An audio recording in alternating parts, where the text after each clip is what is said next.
palabra de Dios contenida en este libro es la verdad que acepto creer, es la enseñanza que me comprometo a seguir y es la esperanza que me atrevo a confesar. Nada me impide recibirla, nadie me evitará que la haga parte de mi vida y por ningún motivo dejaré de proclamarla. Estoy aquí para leerla, oírla y vivirla diariamente. Amén. Amén. Gracias a Dios. Hermanos, qué gozo estar aquí una vez más compartiendo el mensaje. Extrañamos al Paz, ¿verdad? Yo cuando toca a alguien más digo, ay, extraño al pastor, ¿verdad? Pero esperemos que el Señor, o nos confiamos que el Señor nos va a hablar en esta noche. Y el título de este sermón dice así: seamos un pueblo unido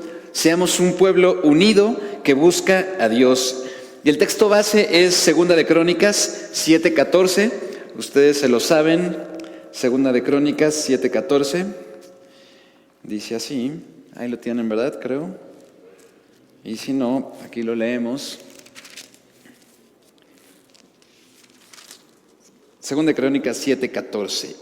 Si se humillare mi pueblo sobre el cual mi nombre es invocado, y oraren, y buscaren mi rostro, y se convirtieren de sus malos caminos, entonces yo iré desde los cielos, y perdonaré sus pecados, y sanaré su tierra. Y déjenme empezar con una ilustración. Dice un general: sargento, use los binoculares y dígame qué es lo que ve. Esto dijo el sargento. Dijo el general. Y dice: pues veo a un grupo de soldados, mi general, respondió el sargento. Y el general dice: ¿y cómo cuántos son? Pues son como unos 300 soldados y bien armados, dijo el sargento. Y el general dice: ¿y son amigos o enemigos? Y el sargento contesta: pues han de ser amigos porque vienen muy juntitos todos y están bien uniformados. Es decir, están unidos, van juntos. Y dice, son amigos porque pues, van juntitos, ¿verdad? Como iglesia, como pueblo del Señor, debemos estar unidos. Somos un pueblo, una familia, un ejército, y si no vivimos en unidad, no podemos aspirar a la victoria. Como dicen, la unión hace la fuerza. El problema es que muy a menudo algunos se empeñan en permanecer fuera de la hermandad.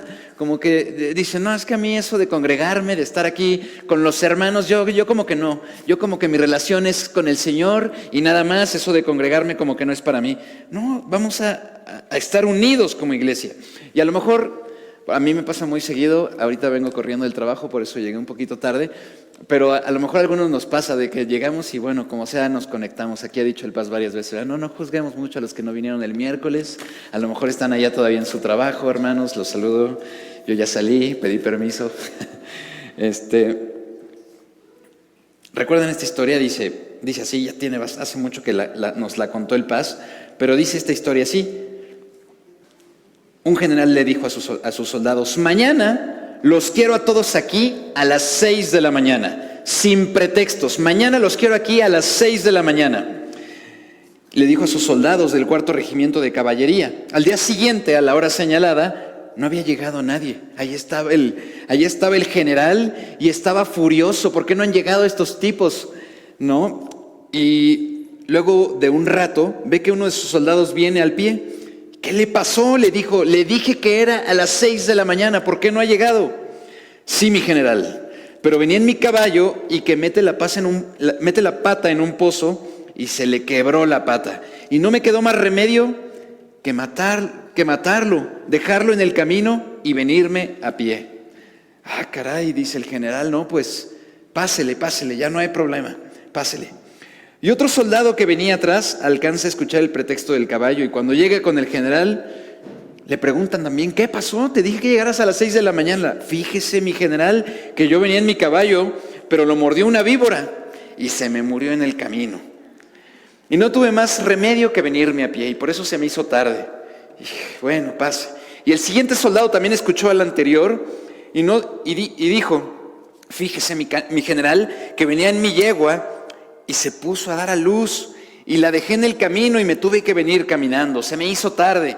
Y todos los soldados que llegaban daban el pretexto del caballo. De alguna u otra manera uno se inventaba algún cuento de estos. Y el general más se iba enojando cada mes. Con el primero como que dijo, uy, estuvo grave, pero cada vez se iba enojando. Y finalmente llega uno más y le dice: a ver usted, ¿por qué llegó tarde? Fíjese, mi general, que venía en mi caballo y que le da encefalitis y se me muere en el camino y tuve que venirme a pie. Dice, caray, eso sí suena grave. Pero al próximo que me salga con que le pasó algo a su caballo, lo mando a fusilar. En eso llega el último soldado que escuchó lo que dijo el general al anterior y dice, usted, soldado, ¿por qué llega tarde? No vaya a salir con el pretexto del caballo. Dice, no, mi general, yo venía todo lo que da en mi camioneta, pero el camino estaba lleno de caballos muertos y no pude pasar, así que dejé la camioneta y me vine caminando. Podemos decir que hay diferentes clases de soldados y diferentes clases de ejércitos. En 2 de Crónicas 7:14 se encuentran las palabras de Dios que ayudan a un pueblo a prepararse para enfrentar una nueva etapa. Los hebreos, bajo el reinado de Salomón, habían logrado construir un maravilloso templo. Una fiesta de más de 7 días había servido para la dedicación de aquel lugar. Miles de sacrificios se hicieron para honrar a Dios. Se trataba de una fiesta de interés nacional. O sea, todo esto, este texto, si mi pueblo se humillare y orare, todo esto viene pasando, viene de un momento especial del pueblo hebreo, teniendo celebraciones. Ha habido sacrificios que se hicieron para honrar a Dios y se trataba de una fiesta, efervescencia de fe y disposición a la fidelidad, fortalecimiento de la identidad nacional y gratitud a Dios eran los ingredientes principales. Gente de todo el territorio nacional se reunió para celebrar la unidad como pueblo en torno a su Dios. Y tiempo después de esta gran fiesta, Salomón busca a Dios en forma personal y Dios se le revela. Se trata de una palabra de esperanza y de aliento. Hasta hay diferentes cantos, ¿no? No sé si alguno de ustedes recuerdan. Yo me acuerdo muchos un par de cantos del coro alabanza. De hecho se llama así, sí mi pueblo. Y me gusta mucho. Hoy en la mañana, antes de saber que iba a estar por acá, estaba yo justamente cantando este texto y se me hizo interesante poder hacer un estudio sobre esto. Se trata de una palabra de esperanza y de aliento. En ese momento la nación estaba iniciando un tiempo de prosperidad, pero no siempre sería así. Así que Dios les da una dirección clara de lo que deben hacer en caso de cualquier crisis. En 1 de Crónicas 7:13, que es el versículo anterior, dice, si yo cerrare los cielos para que no haya lluvia, y si mandare la langosta que consuma la tierra, o si enviare pestilencia a mi pueblo, en estas 3 circunstancias se puede resumir toda crisis social. Condiciones naturales que producen improductividad, grandes pérdidas económicas y epidemias, ¿no? Aquí dice, si cerrare los cielos para que no haya lluvia, cuestiones de la naturaleza. Pero también el día de hoy, estas siguen siendo las amenazas de la humanidad. Podemos traducirlas en deterioro de la ecología, en crecimiento de la pobreza, guerras, suicidios, crímenes de todas clases, deterioro de la moral más elemental, diferentes enfermedades, cáncer y un sinfín de enfermedades nuevas. Para el pueblo de Dios la demanda sigue siendo la misma. Si se humillare mi pueblo, sobre el cual mi nombre es invocado, y oraren y buscaren mi rostro, y se convirtieren de sus malos caminos. Somos el pueblo de Dios, hermanos. Así que en medio de la expectación y la esperanza, en medio de la preocupación y la fe, en medio de lo que pasó y de lo que habrá de suceder, sigamos su cuádruple dirección. Lo podemos ver así como en cuatro diferentes instrucciones que el Señor nos da. Y entonces, independientemente de la situación en la que estemos, yo que sé, a lo mejor si estamos en una situación de desesperanza. Ahorita acabamos de compartir motivos de oración que definitivamente hay algunos que nos ponen en crisis, en alguna incertidumbre y no sabemos cómo responder. Pero a lo mejor algunos de nosotros estamos viviendo un momento de plenitud, de paz, de gozo. Pero no importa, en medio de lo que sea, sigamos siempre su cuádruple dirección. Y enseñanza número uno entonces, pongamos los pies sobre la tierra.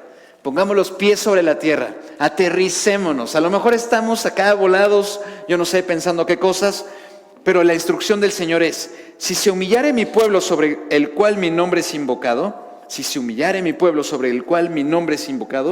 ¿eso qué significa? Humillémonos, vayamos al Señor. No hay peor actitud para empezar una nueva etapa de la vida que la soberbia. A mí yo tengo la fortuna de conocer unos cuantos soberbios ahí en el trabajo que se creen que no sé qué cosa, y vas y les preguntas y hasta como que dices, híjole, tengo que ir a preguntarle algo a este amigo, pero verdad no hay peor cosa que tener soberbia, creerse mejor, creerse más y considerarse superior, es la antesala de la desgracia. Hay una gran diferencia entre la autoestima y el orgullo carnal. Ahorita pensando en eso, en esto de los amigos, compañeros del trabajo que se tienen así como soberbia, a veces viene uno bien humilde, uno nuevo, yo que sé, a lo mejor es un becario que se acaba de graduar o está por graduarse de la universidad y le dice, no, esto se tiene que hacer así. Y el que ya lleva años experimentado y todo soberbio, ¿verdad? Pero justamente es la antesala de la soberbia, de la desgracia. Ver cómo finalmente dicen, no, sí, este cuate lo hizo así, movió por ahí no sé cuántos teclas, hizo un código y finalmente hizo el trabajo que el soberbio hacía como en 3 horas, lo hizo en 3 minutos, ¿verdad? Y es la antesala de la desgracia. Como iglesia, como pueblo de Dios, no podemos cometer este pecado en ningún momento de nuestro caminar. Hemos de recibir el regalo de Dios de un nuevo día, de rodillas y con humildad. El mundo levanta monumentos a sus héroes, algunas iglesias a sus santos. Nosotros hemos de mantenernos en la adoración sencilla y pura de aquel que dijo, los verdaderos adoradores adorarán al Padre en espíritu y en verdad. Es necesario reconocer que muchas de las fiestas que se realizan el día de hoy en todo el mundo se hacen para adorar al hombre. Humanismo por todas partes, reconocimiento de los seres humanos ejemplares, grandes construcciones, grandes logros de la humanidad, grandes adelantos, grandes retos vencidos, obstáculos, ¿no? Y hay premios en no sé qué y después galardones y se hacen concursos, pero es para exaltar al hombre. Pero poco se habla del Dios que nos dio la capacidad, la visión y la valentía para lograrlo. Nos dio el Señor absolutamente todas las capacidades para hacerlo. Somos esculturas de arena, ciertamente, somos como polvo en sus manos. Pero ¿qué hay de las manos que nos dieron forma? ¿Qué hay del escultor que inspirado en sí mismo uniera grano y grano, piedra a piedra, dando forma y vida a nuestro cuerpo? Tengamos cuidado de no practicar la idolatría, de los logros de nuestro gran esfuerzo, como se hace en el mundo del día de hoy. Tengamos cuidado de no hacer héroes de nosotros mismos y desviar nuestra verdadera adoración. Pongamos los pies sobre la tierra. Y la instrucción es clara. Humillémonos, vayamos al Señor y que no quepa la soberbia en nosotros. Pongamos los pies sobre la tierra, primera enseñanza. Esta es la razón por la que Dios no aceptó el holocausto de Caín, porque estaba lleno de orgullo. Esta es la razón por la que Dios empequeñeció al ejército de Gedeón a 300 soldados, porque no quería que se adjudicaran la victoria. Es la razón por la que Moisés no entró en la tierra prometida, porque no le dio gloria a Dios, sino a sí mismo. En el último milagro, no les guió al Padre Celestial, sino a Él. Esta es la razón por la que los discípulos fueron exhortados en varias ocasiones, porque querían gloria y prestigio. Esta es la razón por la que Jesús le dijo a Pedro, ¿a ti qué te importa si yo quiero que Juan viva para siempre? La humildad es indispensable, hermanos, en toda vida cristiana, y es la actitud correcta para vivir cada día. La bienaventuranza del sermón de la montaña es para los humildes. En los frutos del Espíritu se maneja como mansedumbre y para el pueblo de Dios es la mejor manera de prepararse. Pongamos los pies sobre la tierra. Enseñanza número 1. Vayamos a la enseñanza número 2. Pongamos la mira en la dirección correcta. Y ahora que estamos estudiando esta serie de la oración, no vamos a dejar de lado esta enseñanza. Dice, y oraren. ¿Hacia dónde volteamos cuando nos proponemos enfrentar una nueva etapa? ¿Hacia dónde nos hacemos? ¿No? Ahora que estamos que hemos regresado al Gran Fórum, hemos platicado acá con los músicos y con los cantantes y vemos que tenemos dificultades. Otra vez tenemos que correr de aquí para allá. Nos duraron unas cuantas semanas o meses estar aquí, ¿verdad? Y no corríamos tanto, nos quedamos aquí a las 8 y decíamos aquí tranquilitos y esperábamos a las 10 y a las 12. Pero sin duda es una nueva etapa para nuestra iglesia. Pero ¿a dónde vamos a voltear para enfrentar esta nueva etapa? Oramos cuando estamos enfermos, ¿no es cierto? Cuando estamos buscando un trabajo, Cuando tenemos yo qué sé, alguna deuda, o a lo mejor que alguien tiene una deuda con nosotros, oramos por nuestra familia, por la solución de problemas interpersonales, oramos por nuestros gobernantes, como dice la Escritura, oramos para encontrar la voluntad de Dios en el culto de negocios que ya pronto vamos a tener, oramos cuando Dios se lleva a un ser querido y necesitamos consuelo. Pero orar no es una fórmula mágica, no es un conjuro contra el mal. Así como que, sí, le ponemos poder. Hay un libro por ahí que el poder de tus palabras. No, es más bien la búsqueda de la única fuente de verdad y de poder. Orar es reconocer dónde está la salvación y la dirección correcta. Es incorrecto actuar sin orar.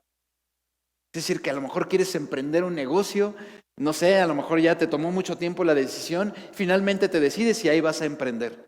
¿Pero qué pasó? Nunca oraste. A lo mejor tomamos decisiones así en nuestra vida y todos los días tomamos decisiones. Ahora que estamos en el Venir y Bet 6, en un grupo en línea que tenemos, estamos justamente estudiando, quienes ya lo han tomado ya lo saben, pero el acróstico Cristo, ¿no? La palabra Cristo haciendo un acróstico, compromiso, renovación, inspiración, santidad, tarea de vida y oportunidad de vida. Todos los días tenemos la oportunidad de tomar una decisión y decidir cómo voy a enfrentar el día. Si lo voy a vivir amargado, peleándome con todo el mundo, o voy a vivir a plenitud. Orar de acuerdo con este pasaje es un asunto delicado y muy serio. Es un asunto de visión, es un asunto de reconocimiento de quién está al mando. No se apresure ahora a hablar, ore primero. No se apresure a actuar, ore primero. Voy a balconear al Paz, pero este fin de semana pues estaba yo ahí ayudando con varias cosas y iba a ir a preguntarle algunas cosas al Paz, poquito antes de que fuera el sermón. Y lo vi subiendo hacia el digamos, el escenario, y lo hice, y antes de subir se puso a orar. Dije, no lo quiero interrumpir, ¿verdad? Digo que ya lo estoy balconeando, pero sí, antes de actuar, vamos a orar. Vamos a orar. Como pueblo, como iglesia, oremos y oremos una vez más, pero no con esa actitud supersticiosa de los que usan la oración como conjuro, ya dijimos, como un elemento mágico, sino como el reconocimiento de que en Él está toda solución y de Él viene todo el poder. Quien ora creyendo en la oración misma, en su propia y la piadosa actitud espiritual o en sus declaraciones, en realidad no ora. Tan solo está realizando un ritual humanista que tiene que ver con positivismo religioso, pero no tiene nada que ver con un encuentro espiritual. Orar es reconocer que no podemos. Orar es reconocer que no somos dignos y que no hay nada que podamos hacer al respecto. Y por lo tanto, buscamos a quien sí puede. A quien sí puede, buscamos a quien es digno de toda adoración y confianza y le exponemos nuestra causa. Cuando tengamos crisis, casi nadie tiene crisis en este mundo, ¿verdad? Pero si algún día alguien aquí tiene alguna crisis, cuando alguien tenga algún problema, estoy bromeando, por supuesto, tenemos problemas, ¿verdad? Hay confusiones, necesidad de tomar alguna decisión. No nos miremos a nosotros mismos, ni confiemos en nuestra poderosísima capacidad, ni volteemos a ver a nuestro pasado. Miremos a Dios, es decir, oremos y pongamos la mirada en la dirección correcta. Pongamos la mirada en la dirección correcta. Y les voy a contar, estaba yo, el otro día yo quería compartir ahí en internet.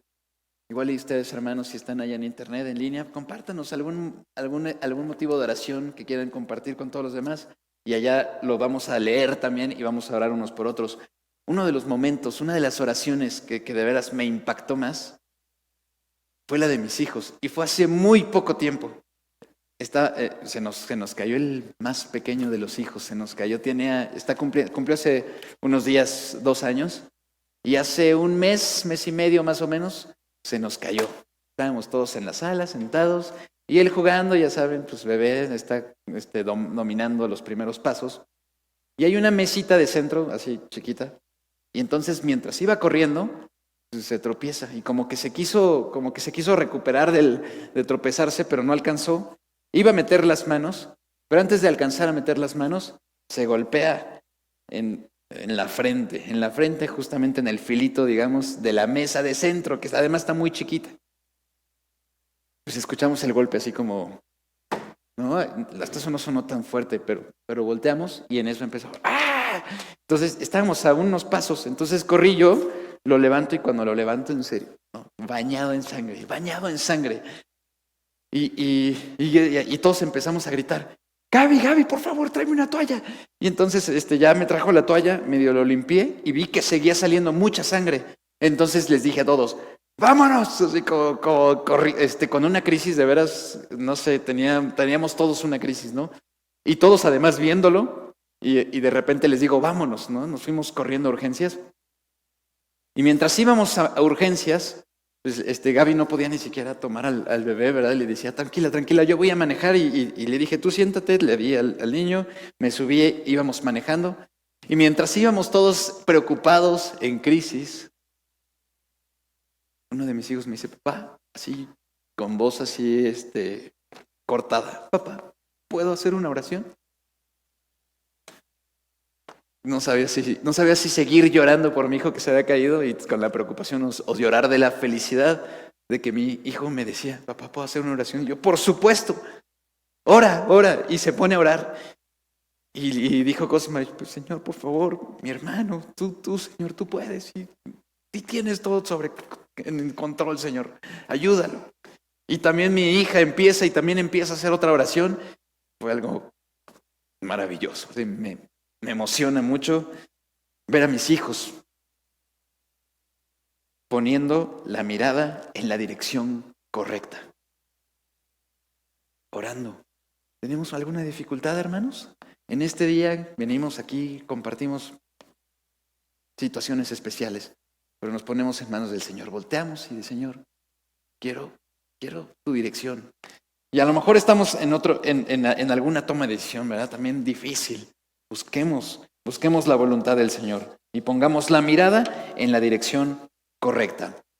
Enseñanza número 3, pongamos las cosas en su lugar. Pongamos las cosas en su lugar. Y dice, y buscaren mi rostro. Si tenemos que buscar el rostro de Dios, dice, si buscaren mi rostro, porque si tenemos que buscar el rostro de Dios, o sea, a lo mejor no me está viendo, ¿verdad? Está como poético, ¿verdad? El asunto es poético, pero pues, a lo mejor no me está viendo el Señor, pero a lo mejor no me está viendo porque a lo mejor estoy dando los pasos más equivocados, estoy en la dirección opuesta, a lo mejor estoy teniendo una vida de pecado. Así que el arrepentimiento, a eso se refiere, y buscar en mi rostro. El arrepentimiento es otro elemento que no debe faltar en la vida, en toda vida que pretende caminar con Dios. El arrepentimiento tiene 3 elementos. Número 1, el elemento intelectual, es decir, el reconocimiento, la conciencia, la convicción inteligente de que hemos hecho mal, de que algo en nosotros no está bien. O sea, lo sabemos perfectamente. Y tenemos así, lo podemos ser muy conscientes de que algo no está bien. El mundo está demasiado lleno de personas que en su arrogancia se les dificulta reconocer sus errores. Ahí vamos con alguien y decimos, es que le voy a decir que está mal, ¿verdad? Pero, híjole, es que nunca deja que le digan nada. No reconoce nada, ¿verdad? Porque le falta el elemento intelectual. Finalmente decir, sí, estoy equivocado. Esta fue la razón por la que los judíos rechazaron a Juan el Bautista, porque no solo los confrontó con su pecado, los desafió a una renovación total que no les convenía ni social ni económicamente, y prefirieron su estatus que la salvación de ellos y del pueblo. Buscar el rostro de Dios implica reconocer nuestros pecados personales y colectivos. Hemos fallado individualmente y en forma colectiva. Tengo la bendición de tener mi familia de parte de mi mamá. Casi todos tienen una fe cristiana, ¿no? Tienen una fe cristiana, pero de repente no vienen a la iglesia, o me entero que ya tienen un rato que no van a la iglesia, ¿verdad? No vienen aquí, van a diferentes iglesias, y me entero así de repente y digo, pues, ¿qué pasó? O sea, como que se les enfrió, ¿qué pasó? ¿No? Y me encantó esta semana uno de mis primos, debe tener unos 12 o 15 años menos que yo, pero uno de mis primos puso en el grupo, así en el grupo de la familia, dijo, oigan, ¿qué les parece si hacemos lo que hacíamos hace años? Que nos reunamos una vez a la semana, que estudiemos, que vayamos al Señor y que conozcamos su palabra y que compartamos unos con otros las necesidades que tenemos. Y yo dije, wow. Hasta le dije, oye, se llama Quique, le dije, oye, Quique, de veras, muchas gracias. Y le pedí perdón a Dios y dije, Dios, yo también pude haber hecho algo así. Yo también pude ir y decir, familia, necesitamos no enfriarnos, ¿verdad? Necesitamos acercarnos al Señor y buscar esto que hacíamos, porque eso lo hacíamos como familia, nos reuníamos una vez a la semana y estudiábamos. Mis papás siempre lo hacían y desde chiquito yo me acuerdo que en la casa siempre había alguien, no sé, se hacía como una especie de zarza, pero siempre había alguien, se daba un estudio y teníamos, ya saben, la cena y la convivencia y era maravilloso, era fantástico. Entonces, buscar el rostro de Dios implica reconocer nuestros pecados personales, pero también los colectivos. Hemos fallado individualmente y en forma colectiva. El elemento intelectual. Después, el elemento emotivo sentimental. Una vez que reconocemos el pecado, experimentamos la pena y el aborrecimiento por dicho pecado. Lo peor es que hay gente que reconoce que hace mal, pero está contenta con eso, ¿no? Les vas y dices, no, yo me siento de la patada porque no sé, esto pasó en mi vida. No, eso está bien, te dicen otros, ¿no? Hasta se gozan de hacer el mal. No olvidemos que Dios ama al pecador, pero aborrece al pecado. No olvidemos que Dios ama al pecador, pero aborrece al pecado. Y el tercer elemento, el elemento volitivo. Finalmente hemos de tomar una decisión con respecto a lo que sabemos y sentimos por el pecado. No hacerlo más es lo correcto y tiene que ver con la voluntad, con la decisión firme de un creyente que ama a Dios. A ver, hasta aquí llegué, ya no quiero hacer esto, estoy harto, me siento mal. Y ya dijimos, primero soy consciente de lo que estoy haciendo está mal. Y después aborrezco finalmente y digo, no quiero más hacer esto. Y si iba hacia ese camino, me arrepiento y voy hacia el otro camino. Buscar el rostro de Dios tiene que ver con una reflexión seria y profunda de la vida. Es un asunto trascendente que debe involucrar todos nuestros sentidos y una sinceridad extraordinaria. Tiene que ver con preguntarnos, ¿está de acuerdo Dios con lo que hice? ¿Está de acuerdo Dios con lo que estoy haciendo en este momento? ¿Está de acuerdo Dios con lo que voy a hacer? Y ya saben, cuando yo era joven, me gustaba usar una pulserita que decía, What will Jesus do? O sea, ¿qué haría Jesús? ¿No? Y es más o menos esto. ¿Está de acuerdo Dios con lo que estás haciendo o con lo que vas a hacer, con eso que estás maquinando? En vez de hacer cosas por gusto o tradición, busquemos el rostro de Dios en arrepentimiento y confusión. Y pongamos las cosas en su lugar. Las cosas en su lugar se ven más bonito, ordenado. Me encanta decírselo a mis hijos. Ahora el chiquito habrá que enseñarlo porque cuando él se mete a un cuarto acaba volteado. Pero hermanos, pongamos las cosas en su lugar. Enseñanza número 4. Pongamos la vida en el altar y se convirtieren de sus malos caminos. No se trataba de una clásica época de idolatría del pueblo, más bien habían terminado una gran fiesta en la que le entregaron a Dios un precioso templo.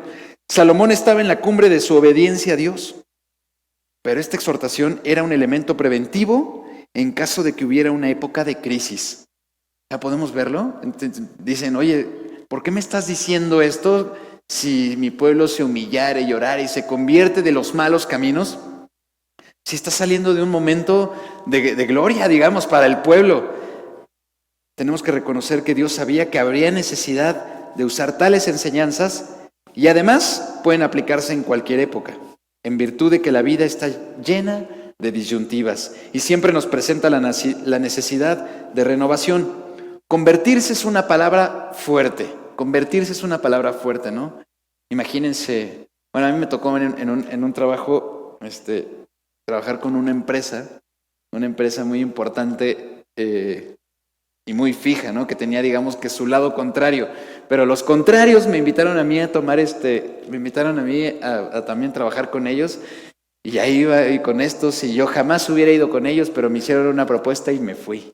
Me hicieron la ley del hielo, porque me convertí totalmente, ¿verdad? Es como que le vas a las Chivas y te vas a la América, o que le vas al Cruz Azul y le vas a la América, ¿no? Imagínate algo así. Pues sería muy raro, ¿no?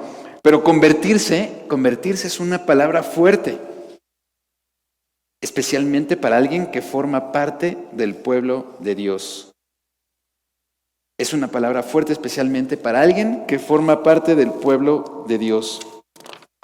Tiene que ver con dar un giro 180 grados en la dirección de la vida. Tiene que ver con renacer, con renovación total, con cambio, con revolución, con entrega integral. Seguramente en algo así estaba pensando Pablo cuando escribió a los romanos y les dijo: os ruego por las misericordias de Dios que presentéis vuestros cuerpos en sacrificio vivo, santo, agradable a Dios, que es vuestro culto racional. Dice: no os conforméis a este siglo, sino transformaos por medio de la renovación de vuestro entendimiento, para que comprobéis cuál sea la buena voluntad de Dios, agradable y perfecta. Ya eran cristianos, pero eso no les quitaba la necesidad de entregarse a Dios cada vez más.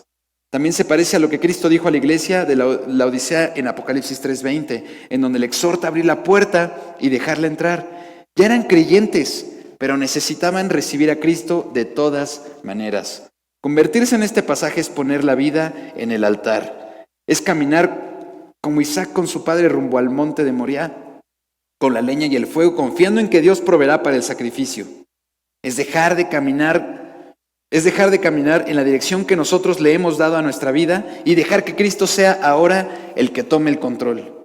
Es crecer, es madurar, es dejar de ser un cristiano carnal, superficial, que a la primera se desvía y se cae y se da un sopetón. No seamos esos cristianos carnales.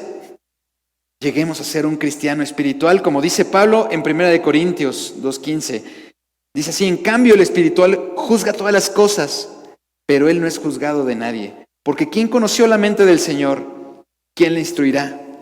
Mas nosotros tenemos la mente de Cristo. De manera que yo, hermanos, no pude hablaros como espirituales, sino como a carnales, como a niños en Cristo. Os di a beber leche y no vianda, porque aún no erais capaces. Ni sois capaces todavía, porque aún sois carnales, pues habiendo entre nosotros celos, contiendas y disensiones, ¿no sois carnales y andáis como hombres? Es dejar de producir los frutos de la carne. Convertirse es dejar de producir los frutos de la carne y permitir que manifiesten en nosotros los frutos del Espíritu. Digo pues, dice en Gálatas 5 del 16 al 25, dice así: digo pues, andad en el Espíritu y no satisfagáis los deseos de la carne, porque el deseo de la carne es contra el Espíritu y el del Espíritu es contra la carne. Y estos se oponen entre sí para que no hagáis lo que quisierais. Pero si sois guiados por el Espíritu, no estáis bajo la ley. Y manifiestas son las obras de la carne, que vienen un montón de cosas feas. Hasta da cosa leerlas. Dice: adulterio, fornicación, inmundicia, lascivia, idolatría, hechicerías, enemistades, pleitos, celos, iras, contiendas, disensiones, herejías, envidias, homicidios, borracheras, orgías y cosas semejantes a estas, acerca de las cuales os amonesto. Nada que hayamos visto, ¿verdad? Como que estas cosas son de hace muchos años, ¿verdad? No, la verdad es que están presentes en este momento. Dice: acerca de las cuales os amonesto, como ya os lo he dicho antes, que los que practican tales cosas no heredarán el reino de Dios.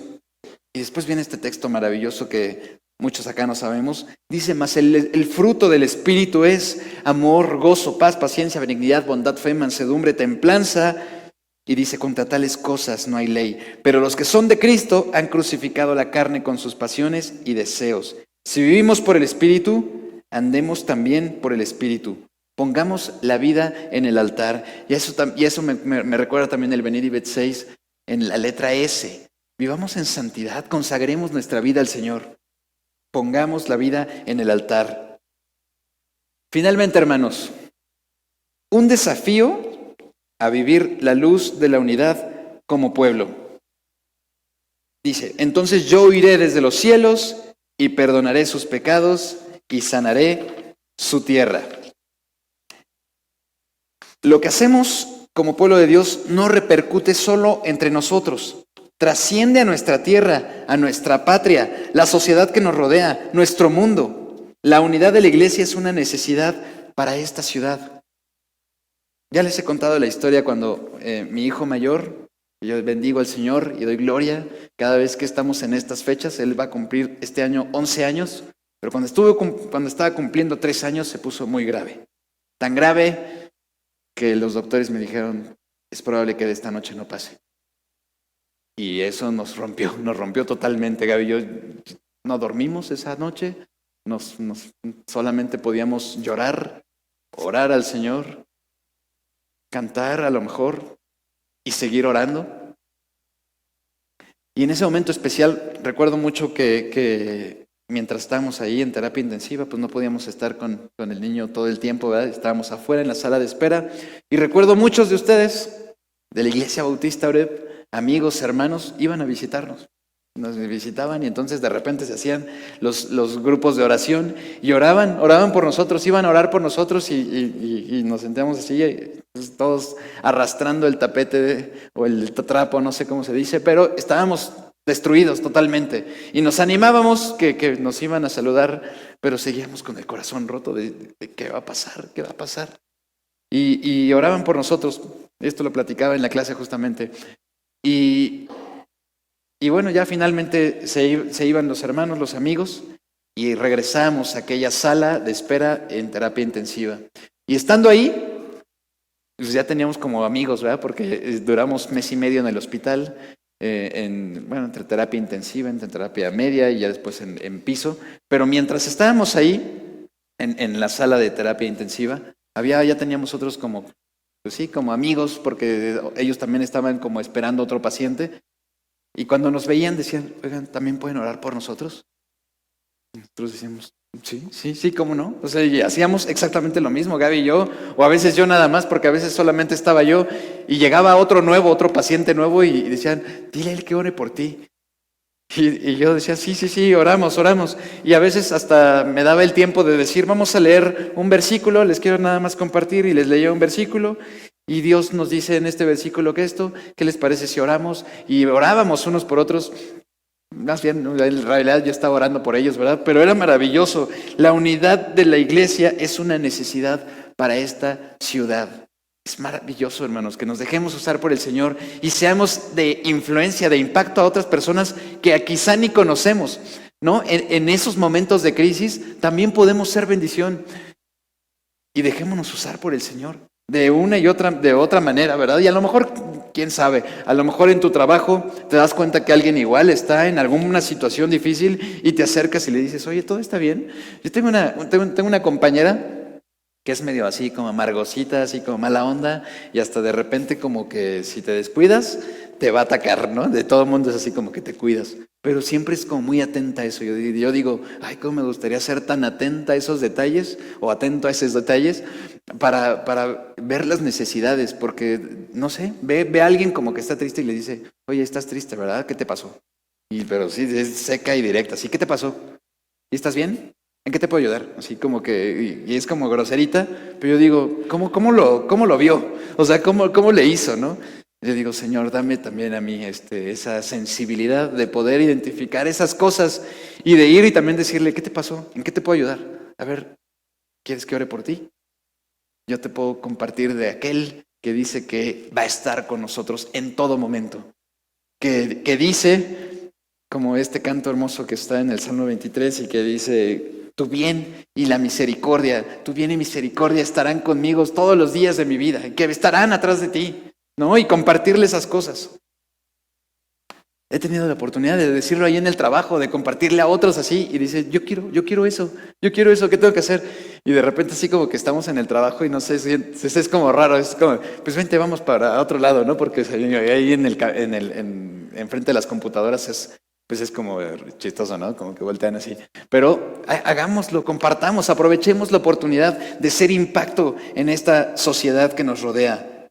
Causa una gran diferencia en el mundo, el pueblo de Dios y su comportamiento, lo que hagamos absolutamente. ¿no? Y estamos tan expuestos ahora, porque hay tantas ideas de cristianos, ¿no? Tú, Vic, oye Vic, ¿tú también haces esto? Y yo, no, yo no hago eso. ¿Qué les pasa? No, yo no hago eso. No, eso no son cristianos. Entonces ahí ando diciendo.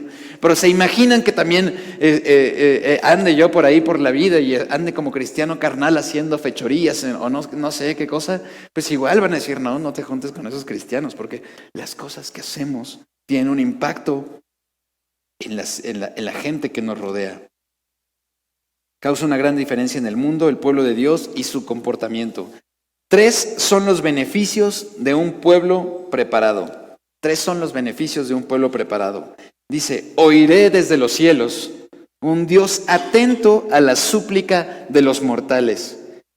El Señor es un Dios atento a la súplica de los mortales. La posibilidad del contacto entre lo divino y lo humano, ¿no? Que ya el Paz nos ha dicho este ejemplo, ¿verdad? Que de repente algún hermano que dice, oiga Paz, usted que está más cercano a Dios. Eso regularmente los inconversos me lo han dicho a mí. Me lo han dicho a mí. Dice, oye, amigo, amigo Vic, tú que estás más cercano a Dios, o tú que estás en la religión, tú que vas a la iglesia, y tú que vas a eso, ¿puedes orar por mí? Y yo, claro que sí oro por ti, pero ¿sabes qué? Tú puedes estar igual de cerca que yo. Tú puedes igual hablarle al Señor, y el Señor te va a escuchar, y va a atender tus necesidades. ¿Y sabes qué? Te va a dar victoria en esa situación especial. Él oirá desde los cielos. Y después dice, perdonaré sus pecados, la libertad de la culpa que tanto aqueja a los hombres. Es la pureza que nos libra del castigo. Y no solamente el castigo que sentimos, que a lo mejor nos sentimos mal, ¿no? El castigo eterno que tiene el ser pecador. Y la esperanza que nos da el Señor al aceptar su amor, su evangelio. Y finalmente, sanaré su tierra. Es prosperidad integral. Y me encanta, yo justamente ahora también en el grupo de mi familia también les compartía este texto. Si mi pueblo se humillare y llorare y sanaré su tierra, ¿no? También como todo en familia, como en las mejores familias, también ha habido situaciones difíciles y complicadas en la mía. Y entonces les mandaba yo también este pasaje y les decía, y sanaré su tierra. Y les ponía que el Señor sane nuestras relaciones unos con otros y nuestra sana convivencia. Y nos llevamos bastante bien, ya les he dicho, pero sin duda hay situaciones especiales. Si lo que dice este pasaje es verdad, y es verdad, entonces el pueblo de Dios es responsable del destino de este mundo.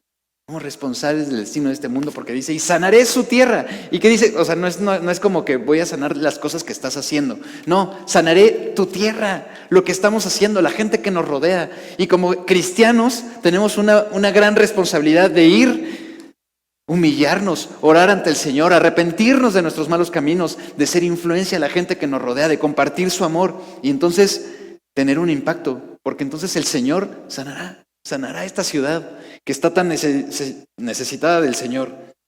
Qué responsabilidad tan grande tenemos. Dios nos dará un día más. Atesorémoslo, como decía Tagore, como la joya más preciosa. O como aquel soldado en Vietnam que solo pedía una mañana más. Señor, solo te pido una mañana más. Seamos un pueblo preparado. Pongamos los pies sobre la tierra. Pongamos la mira en la dirección correcta, pongamos las cosas en su lugar y pongamos la vida en el altar de Dios. Y tengamos, entonces sí, un futuro feliz. Vamos a orar. Señor y Dios, te damos gracias, Padre. Gracias, Señor, por estas cosas que nos has hablado. Permítenos, Señor, que esto sea una realidad en nuestras vidas y cada uno de nosotros tomemos esta responsabilidad que tenemos, Señor, de ser influencia en esta ciudad. Te pedimos perdón, Padre, por las cosas que hemos hecho mal, por las cosas que hemos hecho y que no te han agradado, Señor. Perdona nuestras faltas, nuestros pecados. Venimos delante de ti con un corazón humilde, contrito y humillado, Señor. Te pedimos perdón. Pero, Señor, buscamos tu dirección. Sánanos, Señor. Bendice nuestras vidas. Renuévanos, Señor. Ayúdanos a crecer y que seamos verdaderos hijos tuyos, discípulos tuyos, que seamos una iglesia que esté alineada a tu voluntad, Señor. Gracias te damos por todo esto que nos has hablado, Señor, y nos ponemos en tus manos en el nombre de Jesús. Amén.